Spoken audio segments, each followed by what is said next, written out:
Korem 023 Kawal Samudra merupakan satuan teritorial yang berada di bawah kendali Kodam 1 Bukit Barisan dan berkedudukan di kota Sibolga, Sumatera Utara. Korem 023 Kawal Samudra sendiri memiliki wilayah yang terdiri dari 16 kabupaten dan 3 kota dengan keanekaragaman suku dan budaya.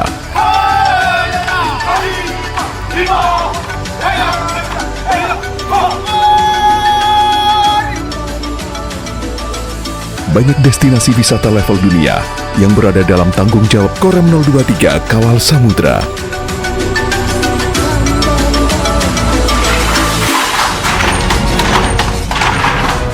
Korem 023 Kawal Samudra yang memiliki semboyan pantang surut diterjang gelombang, mempunyai arti dan nilai-nilai kejuangan dan semangat pengorbanan prajurit di dalam mengemban tugas sebagai pengaman dan pembela negara kesatuan Republik Indonesia yang berdasarkan Pancasila dan Undang-Undang Dasar Negara Republik Indonesia tahun 1945. Korem 023 Kawal Samudra memiliki 6 kodim dan 1 batalion infanteri.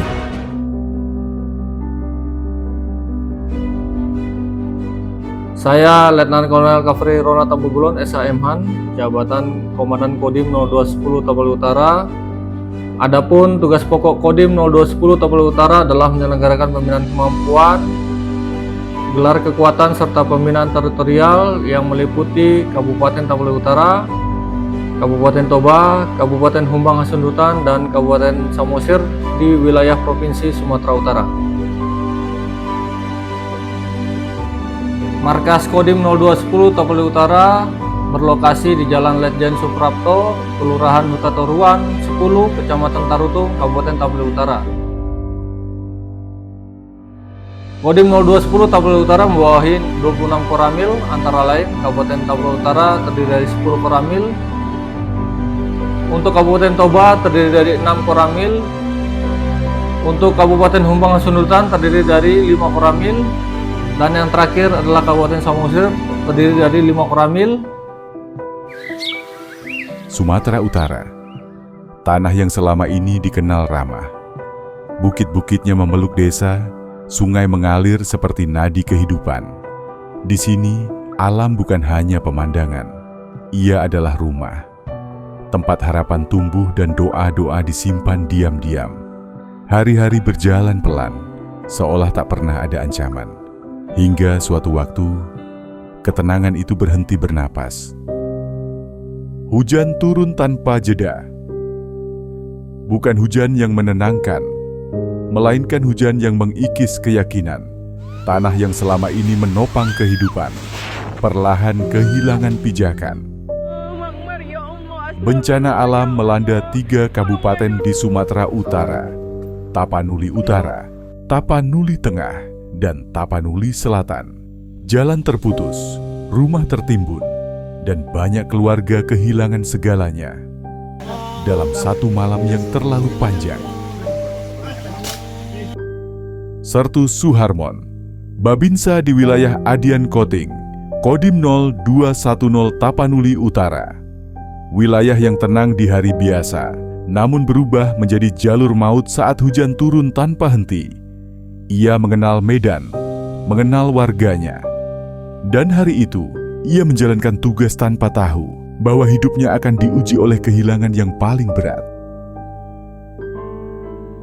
Nama saya Suharmon Sapnal, pangkat Sersan 1, personil Babinsa Koramil 23 Adian Koting, Kodim 0210 Tapanuli Utara, Korem 023 Kawal Samudra. Saya sudah berdinas di TNI Angkatan Darat sudah 24 tahun. Kemudian menjadi Babinsa sudah 8 tahun di Kecamatan Adian Koting ini. Status saya berkeluarga, punya anak 3. Yang pertama perempuan, yang kedua laki-laki, dan yang ketiga laki-laki. Makna menjadi seorang Babinsa yang saya rasakan pada saat ini yaitu bergabung dengan bermasyarakat, membantu masyarakat, baik itu ke persawahan, baik itu mengatasi kegiatan longsor seperti yang terjadi pada saat ini. Sesuai dengan 8 wajib TNI, salah satunya mengatasi kesulitan rakyat di sekelilingnya. Kronologis kejadian penyelamatan Sertu Rio Prasaja personil Kodim Tapsel, tepatnya Selasa malam tanggal 25 November 2025. Sekira pukul jam 11 malam terjadinya longsor di daerah sini hingga mengalami korban sebanyak 15 orang. Pada saat itu, Sertu Rio ini juga ada di seputaran daerah ini. Bahkan pada saat itu, Sertu Rio juga ikut membantu kami mencari mayat yang hilang atau yang tertimbun 15 orang terdiri dari 2 kakak. Dan pada saat itulah kami berkenalan sama Sertu Rio ini. Kemudian setelah itu juga kami juga mengingatkan kepada Sertu Rio ini agar berhati-hati, kemudian tolong dijaga keluarga, segera menjauh dari tempat ini. Setelah itu sekira pukul jam 2 malam, sudah hari Rabu, tempat kami beristirahat di seputaran sini juga. Ternyata Rio juga beristirahat di sini. Di longsor susulan yang kedua itu ada beberapa rumah yang tertimbun. Naasnya termasuk Sertu Rio ini beserta keluarganya. Memang masyarakat sekitar jam 2 itu sudah menyampaikan sama kami, Pak, ada yang minta tolong, tapi orangnya tidak nampak. Awalnya saya tidak percaya, awalnya saya tidak yakin. Karena pada saat itu masyarakat berlarian menuju ke gereja HKBP. Karena di gereja HKBP posisinya ketinggian. Di sana warga menangis sepanjang jalan, rasa takut dan rasa sedih. Suasana itulah yang terjadi malam itu. Kemudian saya paling terakhir berjalan menuju ke gereja HKBP. Di sela-sela berjalan, saya mendengar suara kata-kata minta tolong. Saya teringat lagi yang dibilang warga tadi, ternyata betul yang dibilang warga. Kemudian saya menuju ke sumber suara. Saya memanjat dulu, kebetulan rumah yang di tempat si Rio ini, posisi tertimbunnya itu bergeser dia.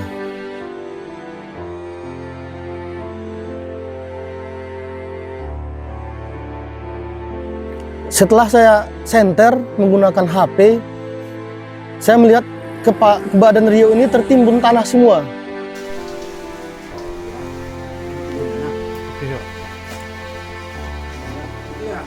Dari leher sampai ke bawah, kemudian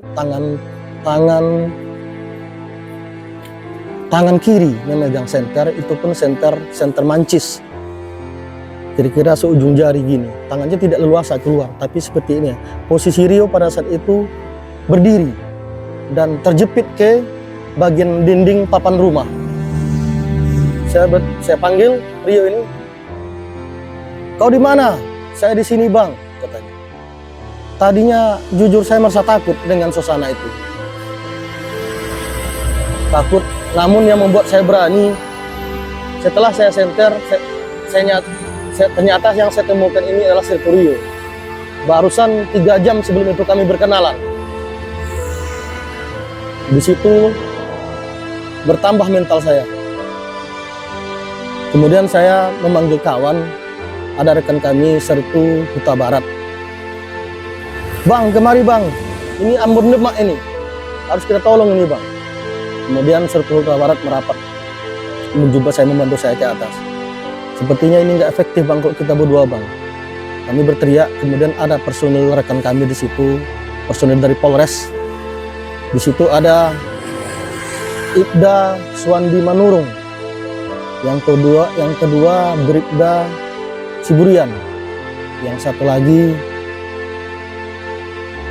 Bribda Simanjunta kalau tidak salah, 2 yang pasti saya ingat namanya. Kemudian kami mengevakuasi si Rio ini manual, karena situasi pada saat itu hujan deras, mati lampu. Jadi alat penerangan kami dari senter HP. Kemudian kami tarik sepinggiran dia. Tadinya kami merasa takut, memang takut dengan kejadian longsor berikutnya. Jadi karena itu rekan kami jadi antusias untuk menyelamatkan Serti Rio ini. Yang membuat kami semangat adalah perjuangan Rio ini. Pada saat itu dia mengalami luka koyak di bagian kepala. Jadi dia mengambil, setelah tangannya itu keluar, jadi dia mengambil tanah dengan menempelkan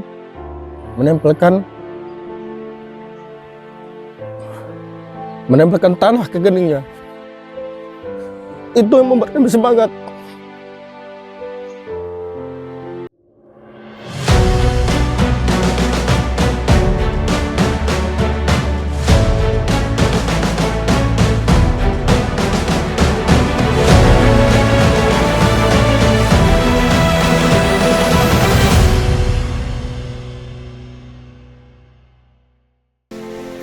Ya, tahankan sedikit ya.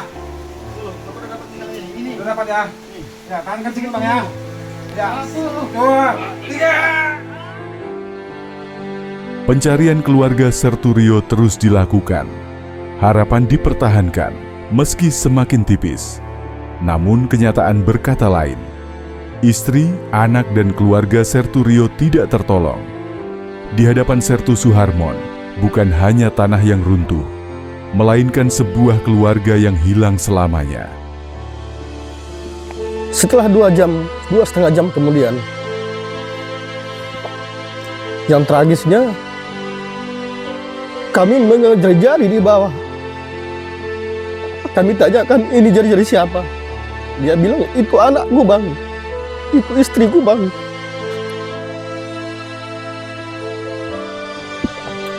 Dia menangis, kami juga menangis. Namun setelah itu kami bawa Rio ini, kami yakinkan dia, sabar. Kalau boleh jujur, kami merasa seolah-olah kami yang membuat anaknya itu meninggal, karena kami di seputaran situ. Tapi itu nggak mungkin kami sampaikan sama dia. Anaknya di bawah, kami di atas. Istrinya di bawah, kami di atas. Kami memang tidak tahu. Setelah kami tanya, jari-jari siapa ini? Anakku bang. Makanya kami menangis.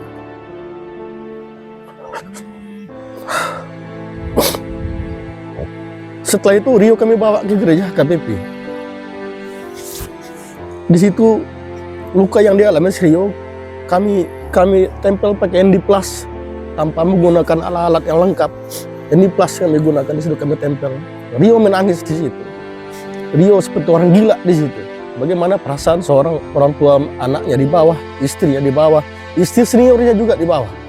Kemudian ada juga adik angkatnya di bawah. Setelah 45 menit kemudian, susulan berikutnya datang lagi. Setelah datang susulan, Mak, kalau kami lanjutkan tadi evakuasi anaknya dan istrinya, lau alam dengan kami. Tapi tidak masalah. Hari itu saya beristirahat. Tepatnya hari Rabu. Hari Rabu itu full saya 1 hari istirahat. Karena saya sudah melihat kematian di situ. Kemudian baju saya, kebetulan ini juga itu waktu itu baju saya. Kemudian saya punya kenalan di sini, Marga Huta Barat, kawan saya juga. Bang, pinjam baju bang. Bajuku kotor kali. Bajuku udah melumpur. Oh iya bang, dia meminjamkan baju saya. Kebetulan abang itu karyawan PLN. Ya. Jadi dia meminjamkan baju itu sama saya. Hari Kamisnya itu di sini posisinya tanah ada di atas aspal kurang lebih ketinggian 2 atau 2,5 meter. Jadi pagi itu kami berkoordinasi dengan warga bagaimana kalau kita upayakan dulu fasilitas umum, kita bagusin dulu jalan. Kemudian kami berkoordinasi dengan pihak alat berat membersihkan jalan. membersihkan jalan. Jadi saya menyuruh Bang Barat, "Bang, abang naik ke atas. Nanti abang tengok kan kalau ada penemuan mayat, nanti abang hentikan kegiatan alat berat." Kegiatan itu saya udah berkoordinasi dengan warga. "Bagaimana bang? Setujunya kita begini-begini?" "Setuju," katanya. Saya tahu prosedurnya evakuasi mayat itu, di situ ada ambulan, di situ ada sarung tangan, di situ ada kantong mayat, di situ ada tim otopsi. Namun situasi pada saat itu yang memaksa kami, sehingga kami membuat kesepakatan dengan masyarakat. Kita upayakan dulu jalan bersih. Karena kalau jalan sudah bisa dilewati, otomatis bantuan cepat berdatangan ke wilayah kita. Jadi di sela-sela terakhir itu kami menemukan satu orang mayat. Ada tangan. 5 orang mayat di situ, satu keluarga. Salah satunya kebetulan ada anak didik saya di situ. Indri Laura Huta Barat. Dia anak yang baik. Dia anak paskibra. Tahun semalam dia menjabat pembawa baki pada saat itu. Jadi saya mengevakuasi mayat ini bersama dengan Dan Ramil, Kapolsek, dan juga ada personel Polres di situ. Saya berpakaian baju PLN, tidak masalah. Tapi saya tahu Babinsa itu setiap melaksanakan kegiatan harus lengkap dengan Babinsa, Babinsanya, dengan seragamnya. Tapi itulah situasinya pada saat itu.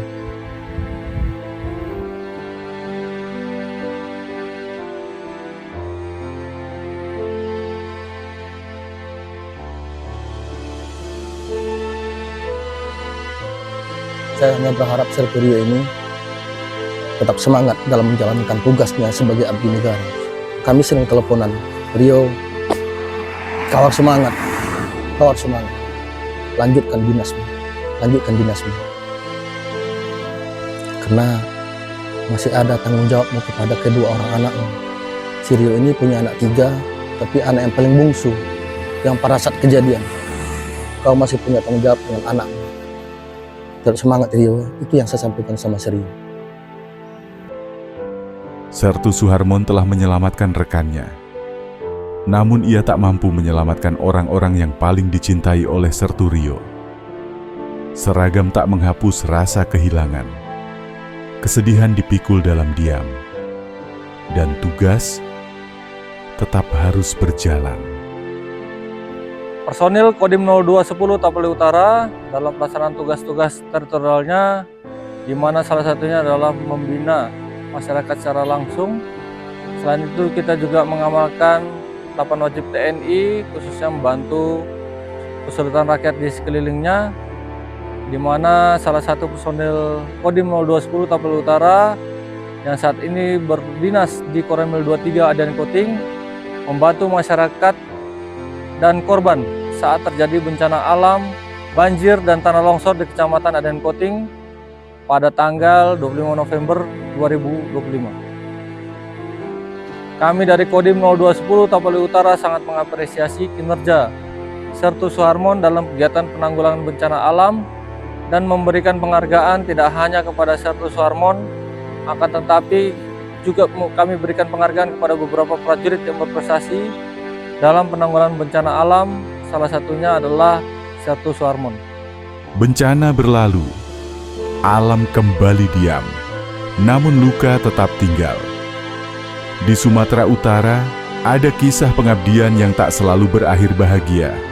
Di bawah tanah yang runtuh, prajurit TNI tetap berdiri, menjalankan tugas, bahkan saat hati mereka sendiri sedang hancur.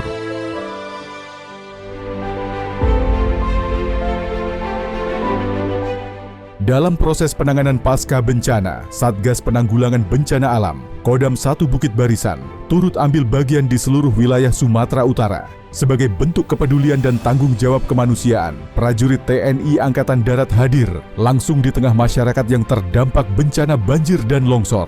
Untuk memenuhi kebutuhan dasar para korban bencana, Satgas Gulbencal Kodam 1 Bukit Barisan mendirikan dapur lapangan di beberapa titik di wilayah Kabupaten Tapanuli Utara, Tapanuli Tengah, dan Tapanuli Selatan. Dapur lapangan ini menyediakan makanan siap santap bagi warga terdampak, guna membantu memenuhi kebutuhan pangan di masa pemulihan. Selain pemenuhan kebutuhan logistik, TNI Angkatan Darat juga membuka posko pelayanan kesehatan bagi masyarakat terdampak. Layanan kesehatan ini disiagakan untuk mengantisipasi munculnya berbagai penyakit pasca bencana, serta memastikan kondisi kesehatan warga tetap terpantau dan terjaga. TNI Angkatan Darat melalui Kodam 1 Bukit Barisan berkomitmen memberikan pendampingan secara menyeluruh, tidak hanya pada masa tanggap darurat, tetapi juga dalam proses pemulihan kehidupan masyarakat pasca bencana. Salah satu upaya pemulihan dilakukan pada sektor pendidikan. Prajurit TNI bersama warga bergotong royong membersihkan lumpur yang menggenangi beberapa sekolah, termasuk SD Negeri 1000704 Huta Godang. Langkah ini dilakukan agar kegiatan belajar mengajar dapat kembali berlangsung, sehingga para siswa dan guru dapat beraktivitas seperti sedia kala. Tak hanya itu, Satgas Gulbencal Kodam 1 Bukit Barisan juga merampungkan pembangunan fasilitas mandi, cuci, kakus atau MCK di semua wilayah yang terdampak. Pembangunan fasilitas ini menjadi kebutuhan penting bagi warga, khususnya dalam mendukung kebersihan dan kesehatan di masa pemulihan pasca bencana.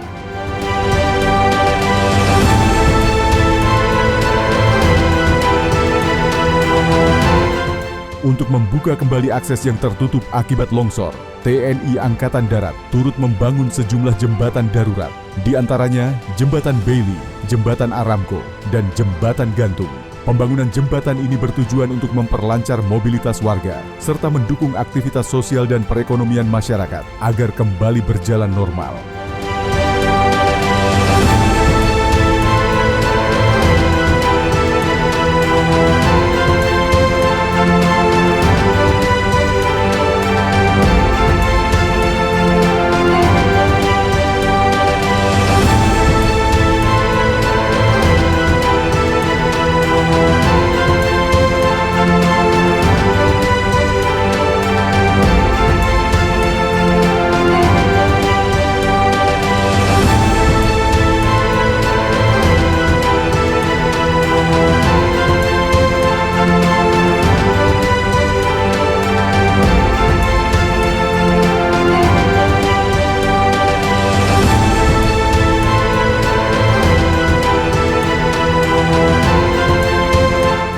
Banyak Bapak karena telah merenovasi jembatan kami, sehingga kami tidak khawatir lagi untuk mengantarkan anak sekolah dan bekerja.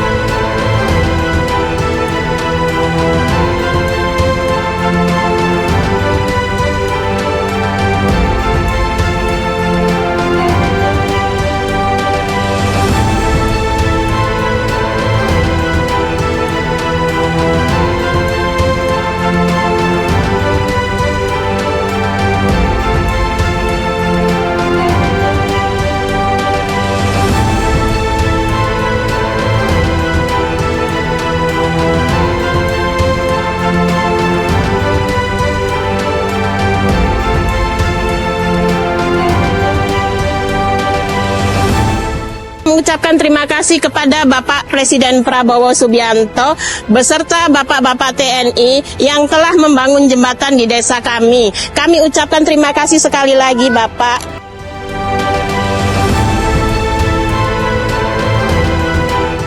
Kehadiran Satgas Gulbencal Kodam 1 Bukit Barisan menjadi bukti nyata bahwa TNI Angkatan Darat senantiasa hadir di tengah rakyat, memberikan perlindungan, bantuan, dan harapan di saat masyarakat menghadapi masa-masa sulit akibat bencana.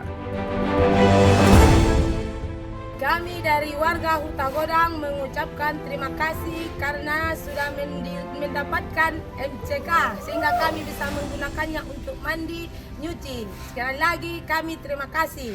Mantap.